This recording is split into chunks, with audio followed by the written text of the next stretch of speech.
As I had rightly mentioned, having been involved with church, Catholic Church, as an altar boy, and there before, as a follower, I felt that I should become a priest, but my mother would not think of it. How did I start knowing about the church? My father and the rest of them were typical Kikuyus. They did not entertain much of religion. They did things typical way and traditional way and in Kikuyu customary way. They believed only in educating boys to go and work and counter colonialists. Girls were not supposed to go to school. Girls were not supposed to wear the Western way. They were wearing sheets and were cutting their ears to put on ornaments. They believed a girl that was educated will go and mix with everybody in town and will spoil the name and even betray the society and Kikuyu in general. Hence, none of our first siblings or sisters went to school or wore dress, Western dress, until very late after when we came to Central Province. My mother, for one, was wearing that. My stepmother, my mother's co-wife, also wore the sheet, and they had cut their ears. They were putting on ndebe, nyori, and hangi. My mother put on first dress in my house in Gay Estate after we had given birth to the one we called after her husband, our first son. Going back a little, when we came from Rift Valley, though so distressed, we found our son had already joined the independent church, had been Christianized and was baptized Samuel. He was called Samuel Thega, baptized in independent church. When the independent churches closed in 1952, and he stayed out for almost a year, going back to Kericho to continue with his education in a Catholic church, he started learning catechism to become Catholic. And he learned that. Me, as an altar boy, as I started schooling, I started with Catholicism, and hence an altar boy, getting so deep in it.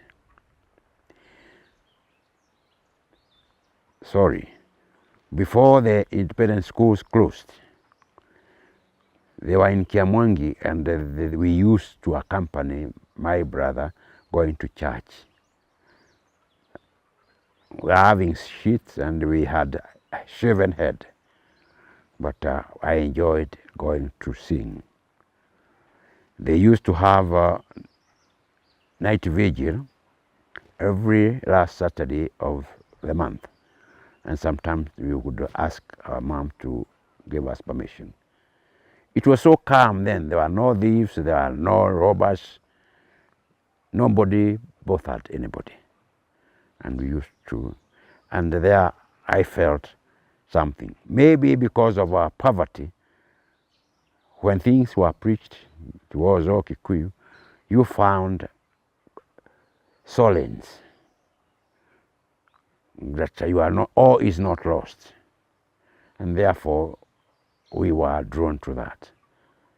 So, even that was closed. When we joined Catholicism, I got deep into it.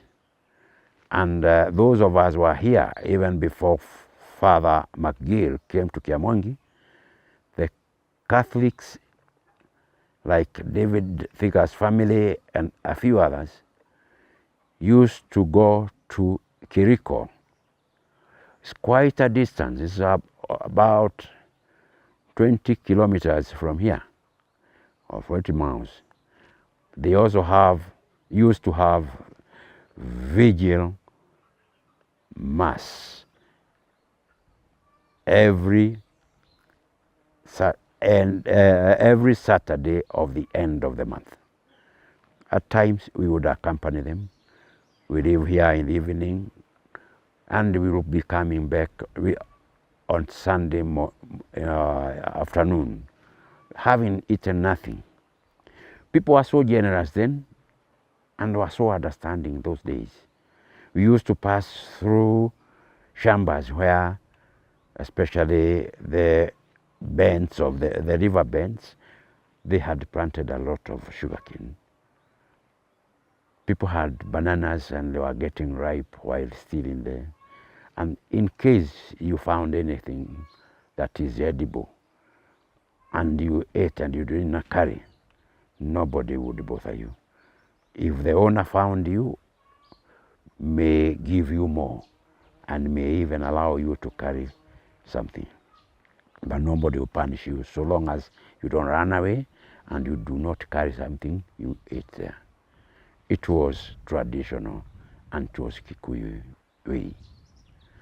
Those are some of the good habits, the good societal behaviors we miss and we wish would ever be emulated. Another of the incident of my religious life is that I attended ordination of the late Archbishop Jenga.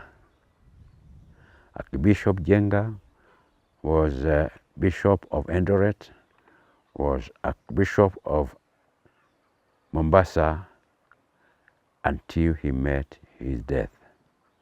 But he opted to be buried in Nairobi, despite the fact that a bishop is buried by the congregation he has served last and in the sea. Diocese, as far as the religious, Catholic religious matters are concerned, is called sea. As far as his sea is concerned, he's supposed to be buried in the area that he commanded and by his people, and he remains their responsibility. But he opted to retire in Nairobi, and he was authorized from Rome. He got permission here in Archdiocese of Nairobi and was given a piece of Mombasa in Ruaraka, Queen of Apostles area, and the Mombasa people were to be involved in building him a house, a retiring house there. He remained there, but he passed on. I feel proud. We walked to Rioki, his home, where he was ordained. We were running, following a small old Volkswagen of the famous priest I'm talking about, Father McGill. And we followed up to there. After the ordination, we walked back. Incidentally, already my siblings had also fallen in. My brother, Pete, who followed me, had already started school, was in study 2, and that's where he started, and that's where he ended as we went to Rift Valley. So he also followed the catechism and me. So Peter, after schools were closed, my elder brother Peter, he came home and he found that those of us that were here were already matured in catechism and were to be baptized. And he had to go back to get a letter that he was also ready to be baptized. So we were all baptized in 1955 by Father McGill. As I said earlier, we were confirmed in 56 by Archbishop J.J. McCarthy. When we went now to Rift Valley, we were very deep in the following of Catholic Church.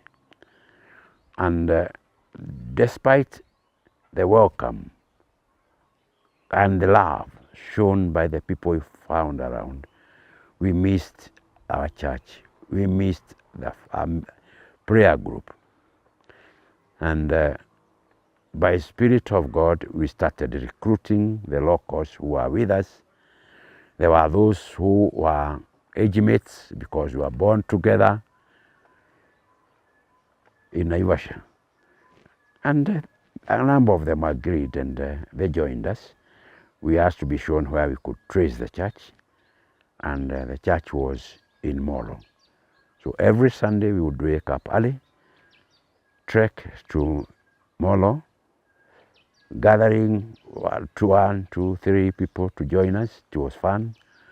In the evening, we would recruit them to pray together. You would teach them catechism here and there. And quite a number of them followed us and ended up being baptized. And it is through that that I met a priest, one of those who were in Molo.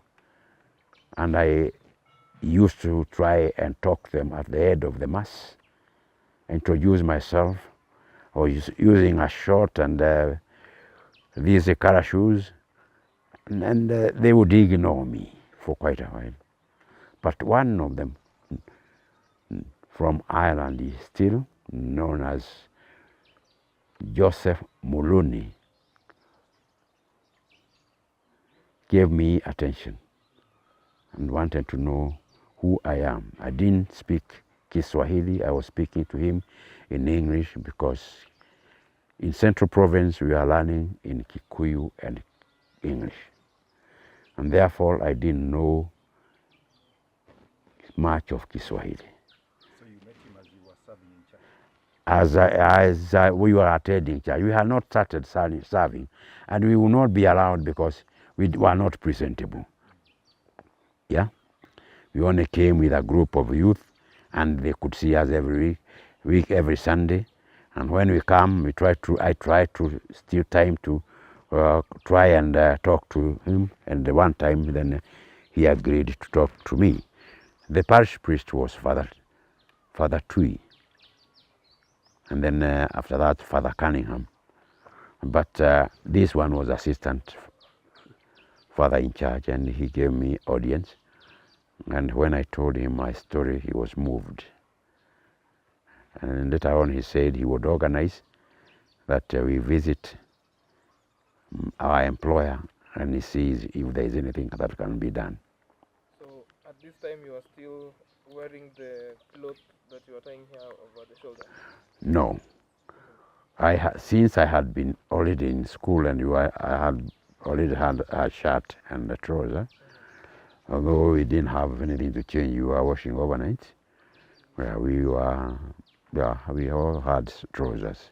Just one set. One shirt, one shirt and one trouser. Hazikutoboka huku nyuma? Tunaweka chapati huko nyuma. Yeah, we tried to mend it as many times as possible, so and it was difficult for a teacher to beat you because it became heavy. You can't get the pain. Okay.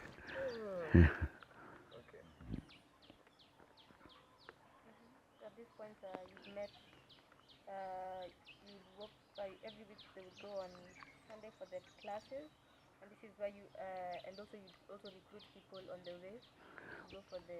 We recruited people who belonged to our society and in the farm. Some of them of who were not very new because we were born together, despite the fact that 8 years we were apart. When we joined one another, it was too so emotional and moving. So it was easy to join, and they were trying to feel for us. And then when they found we had something precious that they didn't know, there are no schools, there is no religion. We started talking about it. We would teach them prayers and we pray. We go to church and they loved it. It was really welcome by many of them. And I would proudly say that among those we recruited were the family of a prominent person, you know, John Mututho, the one who is known for Alcoholic. Yes, his family, his elder siblings are among those we recruited, and they were baptized. They were my children because I sponsored them in the baptism. Some of them are gone, others are there. So that's the family, and we lived together. It was like that. My younger brother also was baptized, Francis Dominic Kariuki. So all of us became Catholic. At this point, you met this young man who gave you an audience. And then Yes. you his life story. Yes. You said you wanted to go back to your setup to see whether there's something that can be done. Yes. And among that already, the time getting to that, we have stayed for quite some time since we came from Central to get up to the time that a priest would feel for us.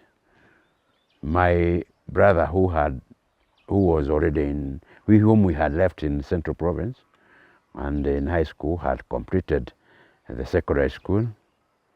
He also performed wonderfully well. He broke the record of the former record keeper. This is, I gave you the name? Clement Waweru. No. The one who was doing The one who did Sanskrit, what do you call it? Rocket science. yes. Hilary Ngweno. Hilary Ngweno kept a record when they were doing I think they were doing 6 subjects, and he got all A's, and they were very high class. My brother, now the system has changed to 12 subjects, and he did the same. He scored all A's, and he kept a record now of more subjects. He taught for a year as a UT. UT is a trained teacher, after which he was called to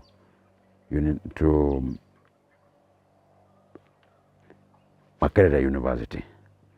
And when he went there, he was eager to know where we went to.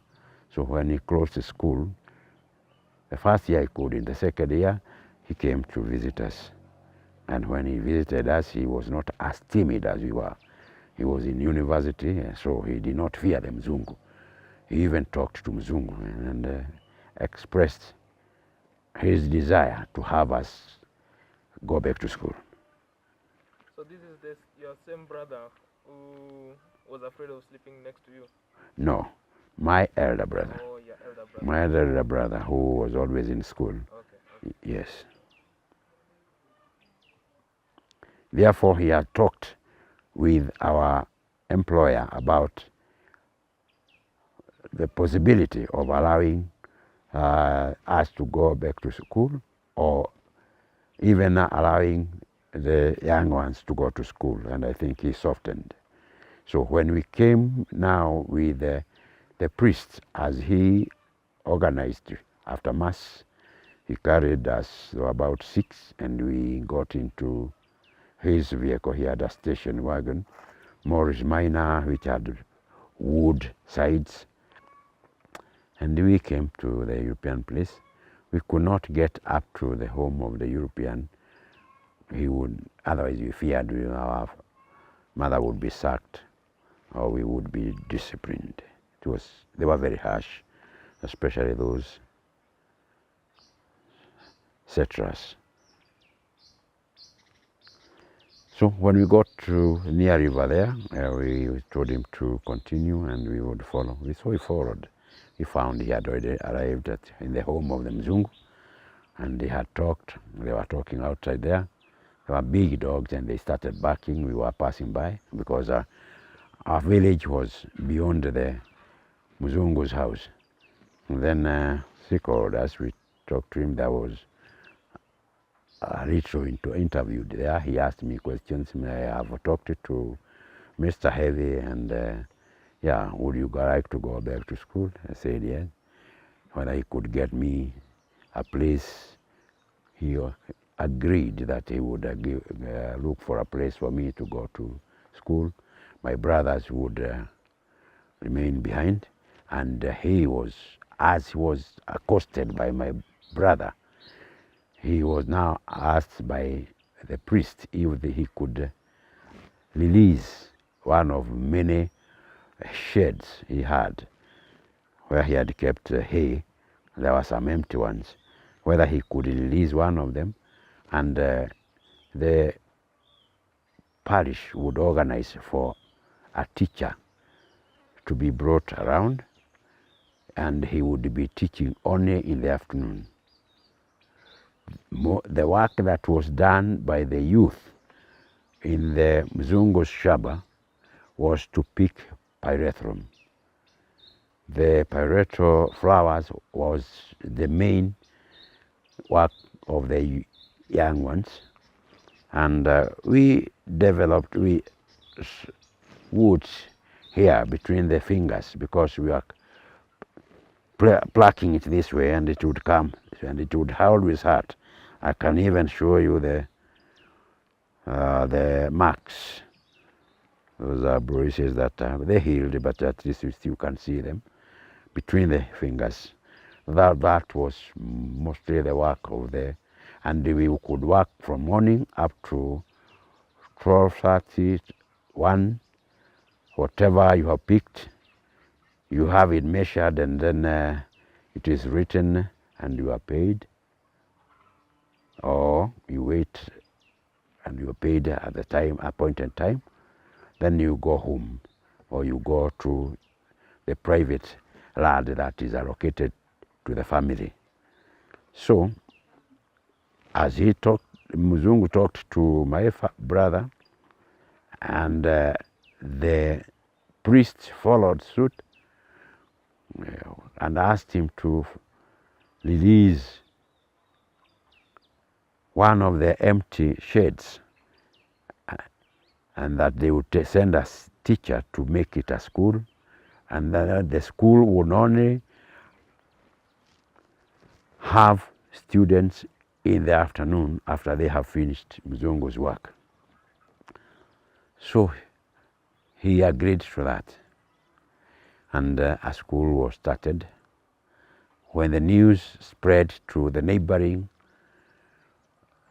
shambas, those ones were not as oppressed, I believe, as we were, because their employees were able to release their children to come and start schooling in the morning. But from our shamba or our farm, the farm of our employer, they only went in the afternoon. And that's where our family, my immediate follower and his follower, and our last born sister went to school, despite the fact that they went only in the afternoon, and they joined others that were there full day. God bless them, and they all performed very well. Very well. After that, the Mzungu decided to give a piece of land which bordered the other shambas, so that the other students were not coming right to the interior of the area and near the village and near his home. So he gave a plot and he built. He allowed people to build, and now the school, a formal school, was built with scraps and trees and all that, and it came up well. That's where now it started. It grew up to an intermediate. My siblings, those who followed me, did the common entrance. They passed well. They joined me in a state that was deplorable. It was very difficult to walk now from the farm, which is 5 kilometers to the main road, Tuli, and 4 kilometers to Moro town. So, not kilometers, miles. So 9 miles one way. It was terrible. So, good Samaritans. In my case, the Father Moroni, the one now agreed and was allowed by the Muzungu to find me a place, asked me whether I would like to repeat or to continue. And he told me that he had applicants, some of whom were detained and were released and were coming back to school, had applied to join the same class 36 that I had applied to join. And he had 15 applicants who were to attend an interview the following week. He asked me if I would prepare with a permission from Zungu to go for the interview. And if I passed, he would give me, if I would pass and get one of the 3 positions, he would allow me to join intermediate in that class that I was asking for. Mark you, the applicants were 15. Some of them had even got to study it and were coming back. Me, I wanted to repeat the class I was in. And I said yes, because I wanted to escape the harsh conditions of working for an European. Sometimes you wake up at 6. There are some times that you could mix with the grown-ups to go and dig the stumps of cut down trees to prepare the ground, and a lot of other work. So I wanted a change, and I wanted to resume what I had already started, the schooling,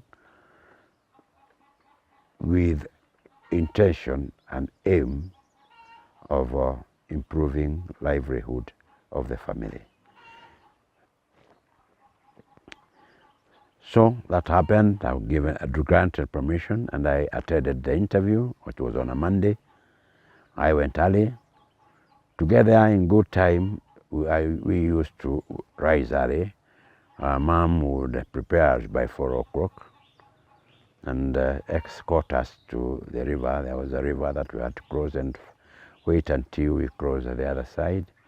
The torch, leave us to go, and then she comes back. That time I was all alone. The others were back there, starting the new school in the farm. When I attended the interview and were told to go and get the results by the following Sunday, I was very disappointed when I got the results. As I stated earlier, in Central Province we are learning in Kikuyu and English. We didn't know Swahili, especially the written Swahili.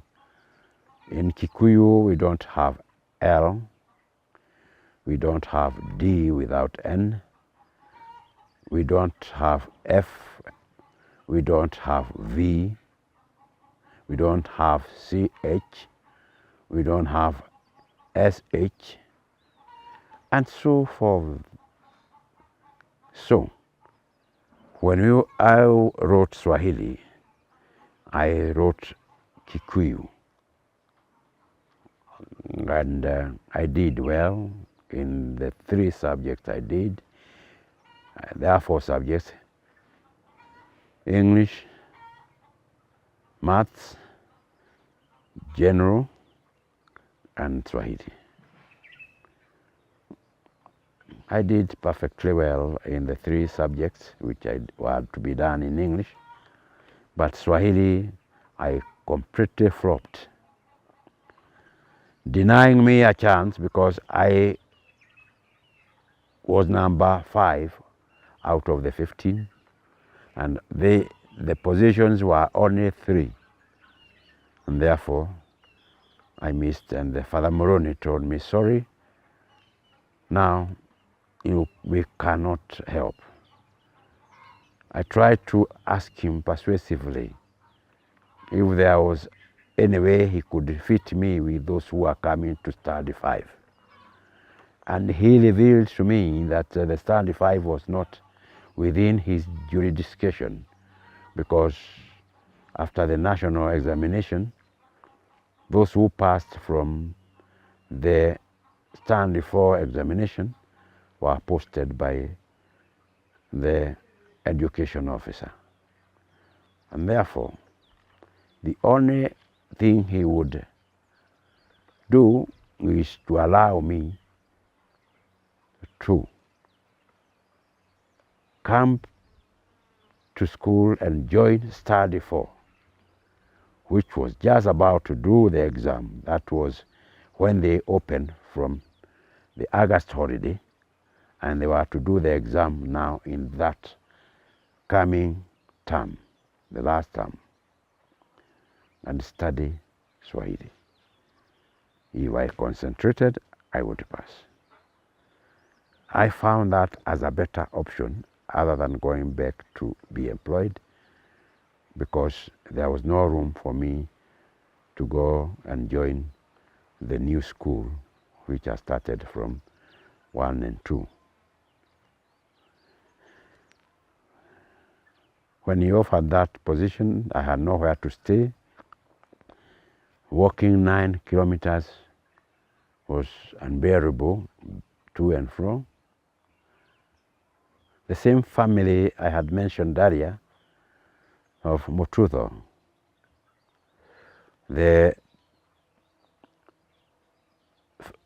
Mututho, you know, the politician and the person who was in charge of eradication of drugs and drinking. His father offered to approach a friend who was in Morotown to offer me at least a place to be staying there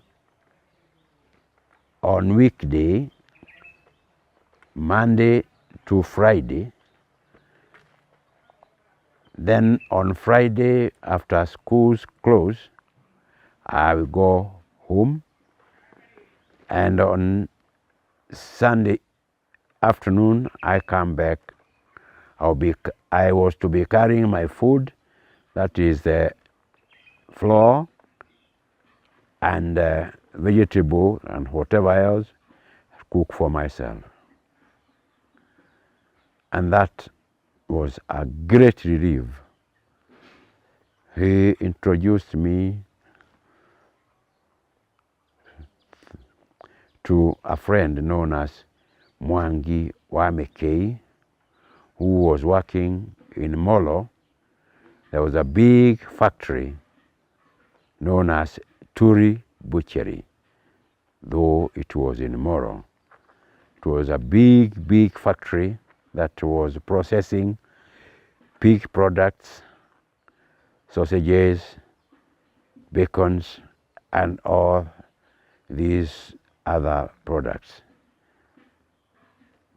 for export and local usage. They were so friendly that that man, though young, with only 2 children, one about 3 years, the other one about 1.5, allowed me to stay in his hut, a small round hut where he lived with that small family. I would have a place next to the fire, spread something to sleep there. Their bed was not next there, partitioned by a curtain, a small curtain, shuka. And I stayed for quite a while, after which he also pleaded with another colleague who had a bigger family and a bigger home within the same village, and had children who had only left the home and were employed outside within the town. He asked if I would be given a chance to stay in the hut that they had built, and I was allowed to be sleeping there. I stayed there for quite a while. Not very long, there was a disagreement, and I was expelled. I went home again. This is a time when I was studying Swahili. And I studied Swahili by God's grace. When I did the CEE, the Common Entrance Examination, now for the second time. The first time in 1954, now the second time in 1958.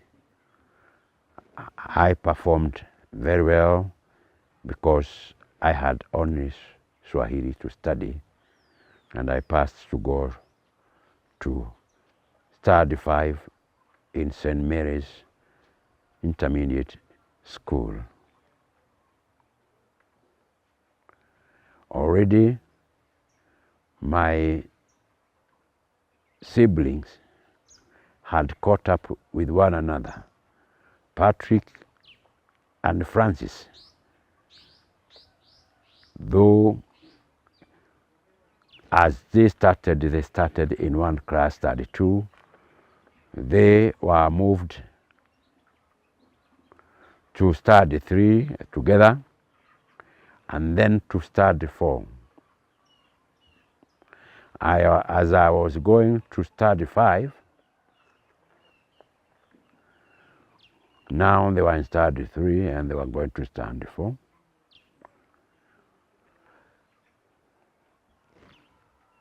And when they went to study 4 thereafter, both of them passed and were called to the same intermediate, that is St. Mary's Intermediate School in Molo.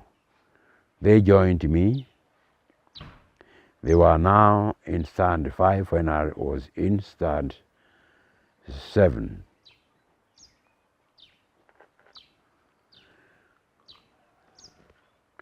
We moved on. There were difficulties still here and there. And another still friend from the farm pleaded with somebody who was in another farm known as there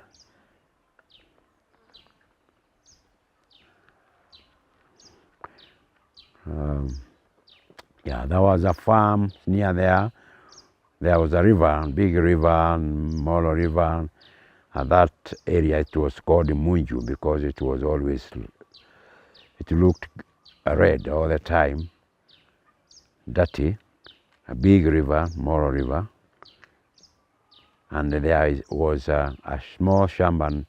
The owner was known as Mr. Deus. Mr. Deus was dealing with little pyrethro, but majored in keeping horses for races. And the overseer in his farm was called Mr. Kimani, and he was tethering those horses together with others, as well as Nyapara, a supervisor of the whole shamba. He was a friend to one of our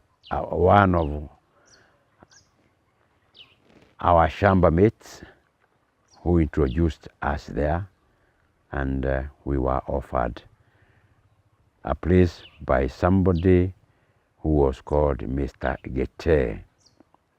Mr. Gete offered me a place to stay in his house while going to intermediate in Moro Catholic Intermediate School.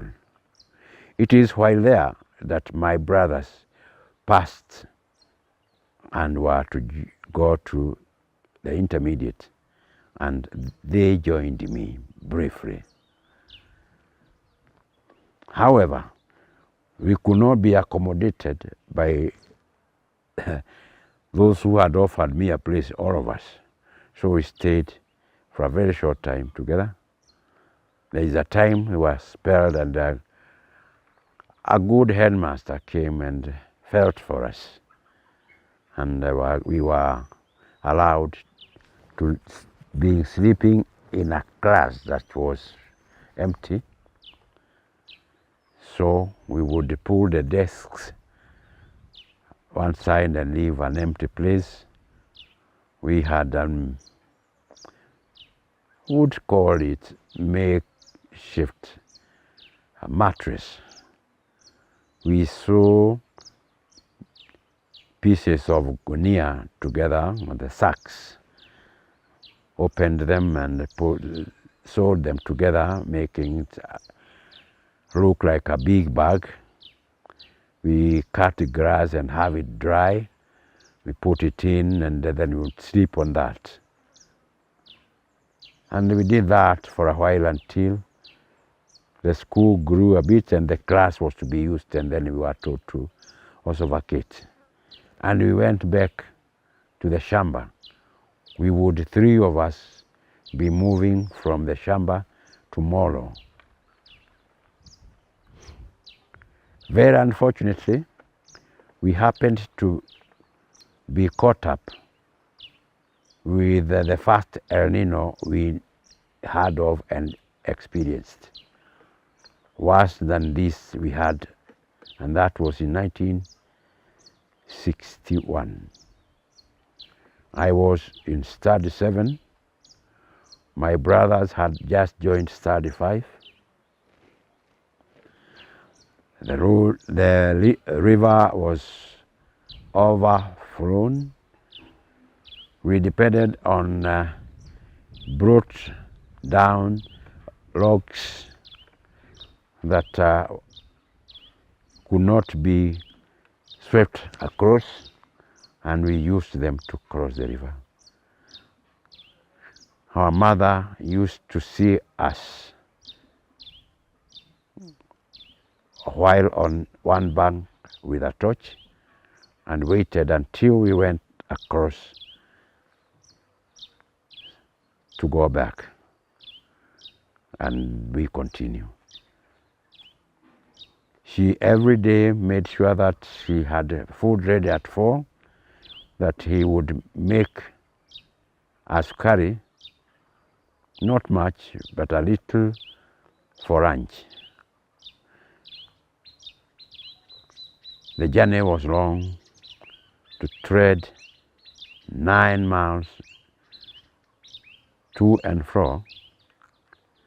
We chose to follow the train, which seemed to be shorter, but it has concrete, the tough concrete. We had to step on that. It was so cold that the whole ground was frozen, and the whole ground looked white, covered with the frost, and that's what we had to bear. God is gracious. We went through. During that time, my brother, one of my brothers, I crossed the river first. The rain was heavy. The big log that we were using as a bridge was not steady, was turning, and you had to try and balance yourself to go across, lest you fall into the river. I managed to cross. One of my brothers managed to cross,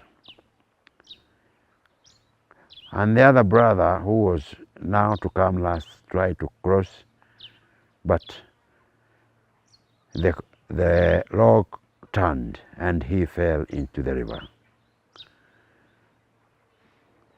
Thanks God, he didn't drown, but he caught the log, and since he was nearer the side he was coming from, he went back. My mom was still near, had not seen him, but he saw 2 of us who had gone across and asked where.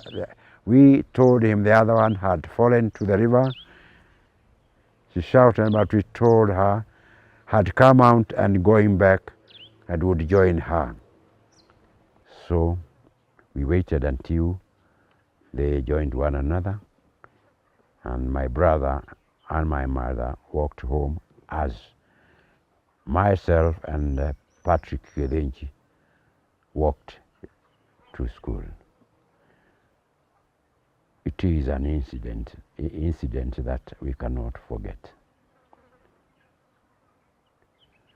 As we count our blessings and our favors from the gracious God, that is one of them. So come 1962, I joined Study 8. My brothers joined Study 6.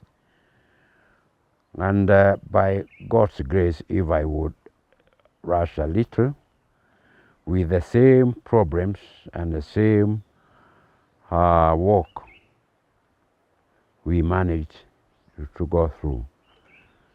After I sat the KPE, God blessed me with a good pass.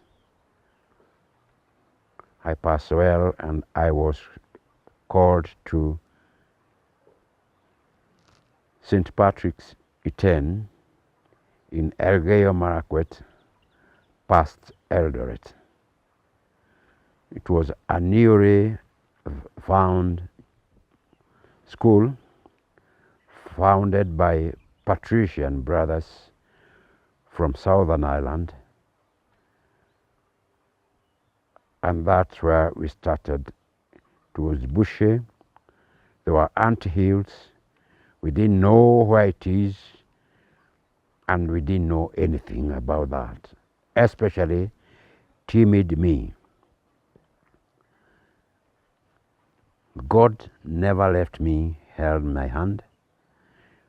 When the results came out and the same priests who followed my performance heard of what happened, and my dear brother who was in university in Makerere, he had to forego the luxuries and the needfuls and whatever allowances he was getting, he paid for, he contributed towards paying for our education with my siblings.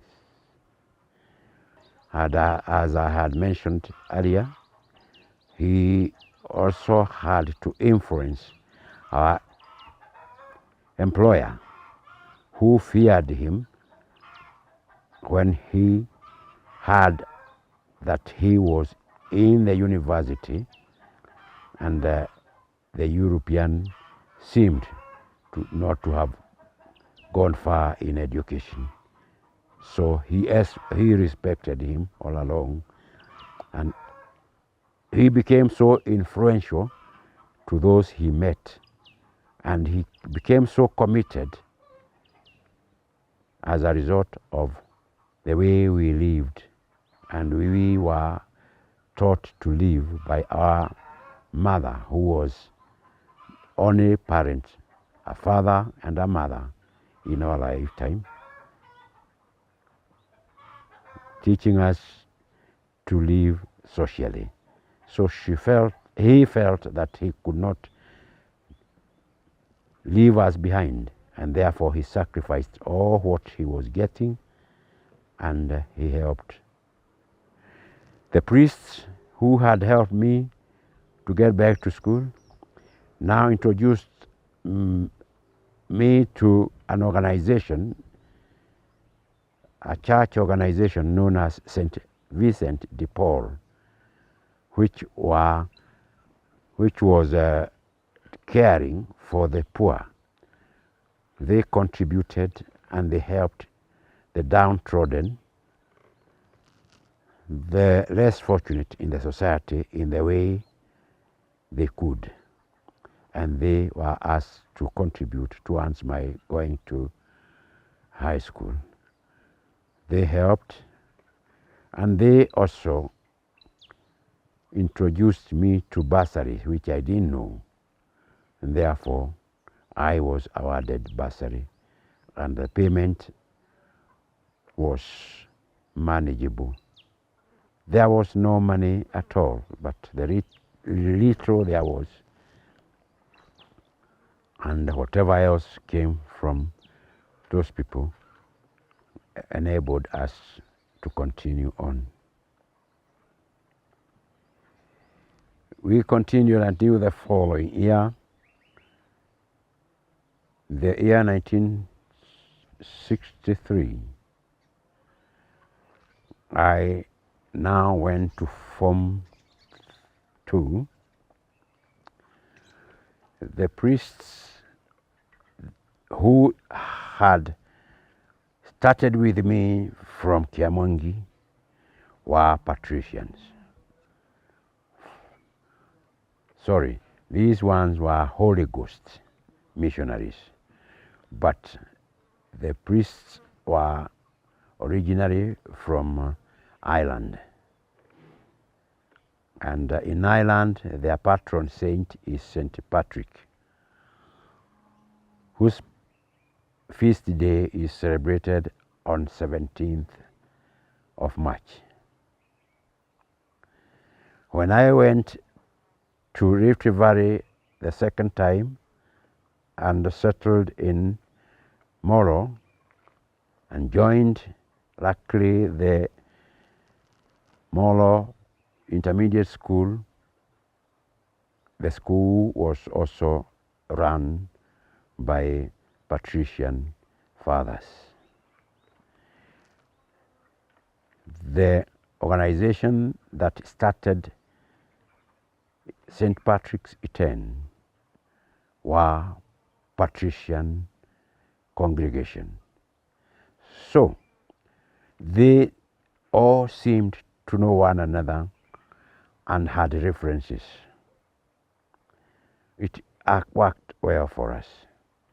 I was still an altar boy, very honest and devoted Christian, and a friend of the religious.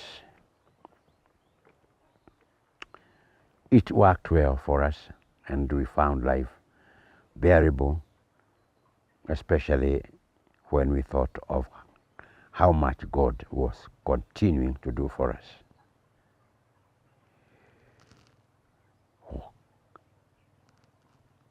My siblings, the two followers, whom I had left in Stade 6, had now come to Stade 7.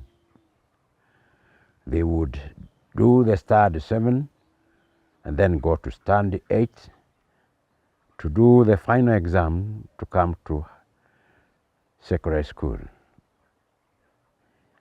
How God works his miracles. Already in Central Province, they had started the system that was being introduced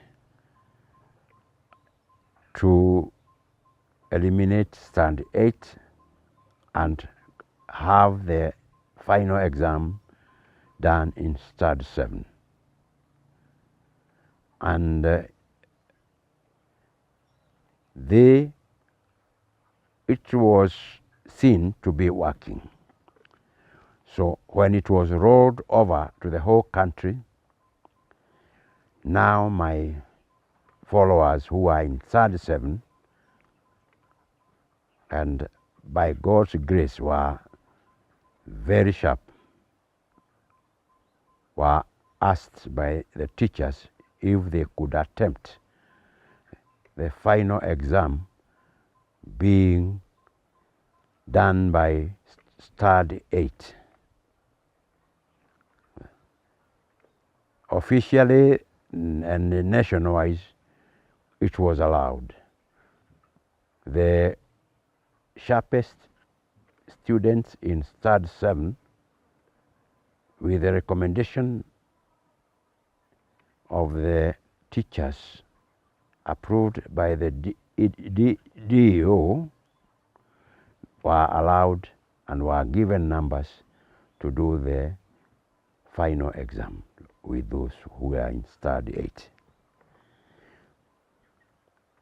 Therefore, my two brothers qualified in Stade 7 to join Stade 8 to do the final exam.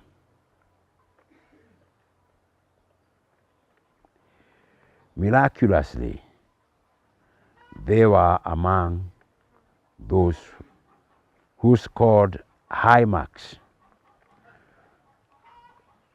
and were invited to the same school where I was. They were known by the same teachers who had gone through, by the same church and priests, and my dear brother, who was in university, was already known and had also to be known in the secondary school because he also paid us a visit. Life was becoming simpler and simpler. Our bursaries were organized. we were so ignorant that we didn't know much about it. But it was organized. Our brother gave his part, and by God's grace, they came and had skipped Stad 8. So they were now one class behind me. Despite the fact that I was going to study, I was looking for Stad 6 when they were looking for Stad 1. You see how God work surpasses human work. They did not stop, so we continued up to the end, and by the final year of my secondary school, that was 1966,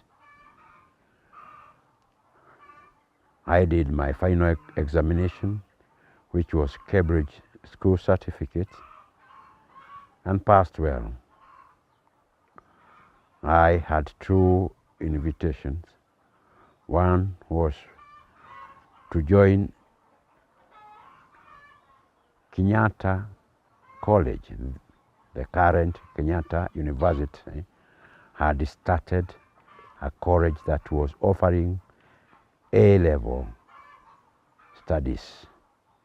That is Form 5 and Form 6. All along, I was looking forward to completing Form 4 and start working. I was envying my age mates who were born with me in Eburo. They continued with normal life and had families, and right now they had families. I had joined them in circumcision in 1958, and we moved together, but I could not get married. All the same, I found as if I'm waiting too long. So I'm looking forward to completing Form 4 and look for a job. As I said, I was offered a place for Form 5, and at the same time, I was offered teacher training college in Asumbi in Kisii. I declined either of the two and opted to look for employment. As it was a lesson to learn, employment was not forthcoming that soon, as I wrote to work with the government. Although this time round it was an African government, I did not want to associate myself with the authorities of the administration because of the harsh experience I had during the colonial times, which I saw some remnants still visible within the current administration during that time. So I looked for employment in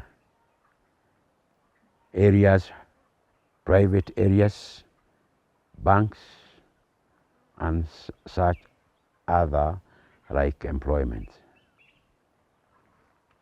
I didn't go very long. I did not want to go to any training institution. There were quite a number offering chances. The post office was getting people training. The railway training school was offering people. The Voice of Kenya, the only media house, was also offering, and many other institutions were offering people training, including the city council. But I wanted to work, so I directly looked for bank. Fortunately, I was offered a job, my first job, by the bank. During that time, banks were so few and were international. I was offered a place by Barclays Bank. It was then known as Barclays DCO, which means Barclays Dominion, Colonies, and Overseas.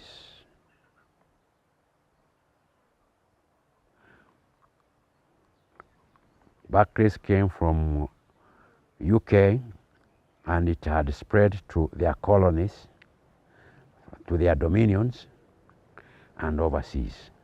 So it was called Barclays DCO. You allow me to take you a little back and have a small history of how we came back to Central and back to Rift Valley before settling here. Me, I came after I got circumcised. I started coming in 1961 when I came to join other people celebrating the release of Mzee Jomo Kenyatta from prison, and a house was built. We are told it was built by Ronald Gara. Although he did not live in it long, he had to build another one. And we were going at night. I stayed with the family of my sister, Mary Duta Karumba. And just for a few days, and then I moved here. Most of the time I stayed with my family, and with my family I stayed with my former teacher, David Dithiga, and his family. It is not expected that I grew.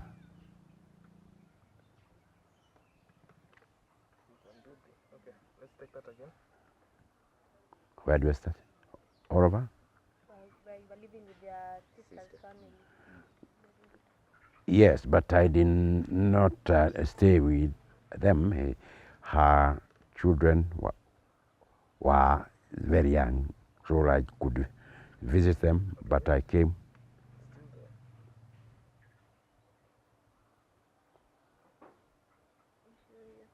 That was like the first border guy passing around. Yeah. Okay, let's take it that place. Though I visited my sister, Mary Duta Karumba, it was really anti-Kikuyu to stay with my sister in her place. And I'm a circumcised person. I had to come and stay with my godparents, David Dithiga and the family, who are like my brothers. But I was visiting them and walking around, and we were moving around with the family and other colleagues who used to associate with me during my time here in Central Province. When I got back there, and came the time of Declaration of Independence during 1953, as I rightly said, I had already acquired second-hand camera. I had broken my friends, and I paid with a lot of difficulties, and I used that one. I cut a piece of tire and I blocked that with gum. I sealed it completely and it worked. And I used that one. I can tell you I took photographs during the time of independence on 12th December 1963. The European who was there is not the one we were used to. When they came to realize that all things had worked and Kenya was to become independent, there were those who thought they would be harassed and sold their farms. Our old employer was no exemption. They sold their farm to a young family, Mr. Oughton. I didn't know whether he came from South Africa or from wherever, but he was a little liberal. He was not as strict. He was not as harsh. He was youngish, and he entertained people. So he allowed people even to practice to dance during those celebrations, although they could not interfere with their working programs. So as I was in school and in high school for that matter, he gave his big compound outside his house behind his fence, and he brought a television that we had not seen, though I had seen it in high school. We had one the Irish priests had given us. So he gave us a television from where we could see all the celebrations of 12th December 1963. I took photographs. My mother was very jolly, and when happy, she liked singing. And so a bigger number of my family. So she could lead the songs, and I took the photographs. Unfortunately, these are some of the photographs and many others I took even in school and elsewhere, and they all got misplaced or stolen or destroyed. I would have loved to preserve them for such a record. However, whatever may be retrieved will be produced. 1974, my elder brother completed his degree work. He passed very well and was employed by the Unilever company, their branch in Nairobi known as East African Industries. He has majored in chemistry, and therefore he came there as a technical person, mixing things. He was very patient, as I have always said, humble, and he remained there all his working career until his retirement. He rose up to deputy or acting technical director of the company. So when he got employment, he immediately thought of relocating our mom from employment in Rift Valley now to her place. We already knew our land was shifted from Kiamwangi area to this place. This place is known as Mote Momo. Mote Momo, dry tree. And from Kiamwangi to Mote Momo, not coming round the way we have come because you have not crossed any ridge. When you cross, because we used to use a shortcut and cross, there are about 3 ridges. So there are 3 ridges before you get to Kiamwangi, so it's quite a distance. But that is when we found a shamba where we were located, and the shamba was full of jacaranda, big trees. So we all joined hand. My brother brought my mother down here. When we closed school, we were now to stop going to Molo, Turi, but come here. She was living with our cousins, David.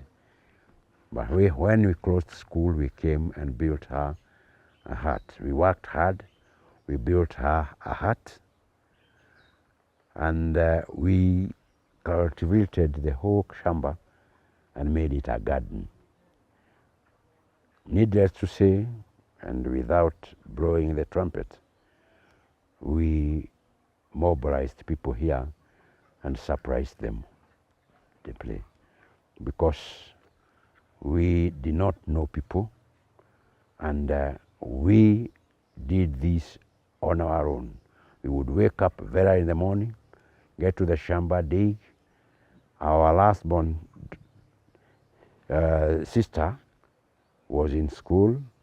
My mom was here, and my sisters, though married, they could help us from wherever they are. They could come and assist sometimes. And we did all we could, clearing the land and digging out the stumps and getting them all out and digging deep. There is this glass we call Dhangari, which was very deep, and we dug it all out. Within the term, it was a clear ground, and people wondered.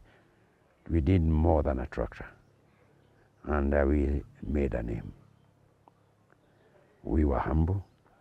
After all this, we would go to the river with basins. We wash our clothes, and we wash ourselves, come back. We dress with a little better cloth, and then we go to Kiamwangi and other places. We would walk and maybe go dancing and joining other people around there. Then come and sleep, and tomorrow we do that. So by the time the holiday ended, we had already established a home. So that became a routine. Whenever we closed school, we came and did a lot of things. And where we are sitting now, we managed to build a big house which had about 4 rooms, a sitting room and 3 bedrooms, made of timber and iron. Our mother's hut was just where that house is, but was a round hut and a kitchen down there. So we shared this one. When we came back here, we could stay here. And it was there until we finished school. But we have never lived here as such. When we left school, me especially, if you allow me, after I completed in 1966, I turned down the offers I was given. I didn't want to continue. I looked for a job and I got a bit of a punishment not getting a job so soon. I got my first employment on 2nd May 1966, and I was employed by the bank, as I told you, which was known as Barclays Bank, DCO. I worked with them because they were paying high. The payment in the bank was $600 shillings. The payment with the government was 450. Those who went even for the training, the government and others were paying 400 or 450, and others 300. There are those who are employed by Asians in their shops, others by insurance and this and that, they were paid 200, 250. So the bank was among the best payers, and they took the cream. I worked with the Barclays for 1 year.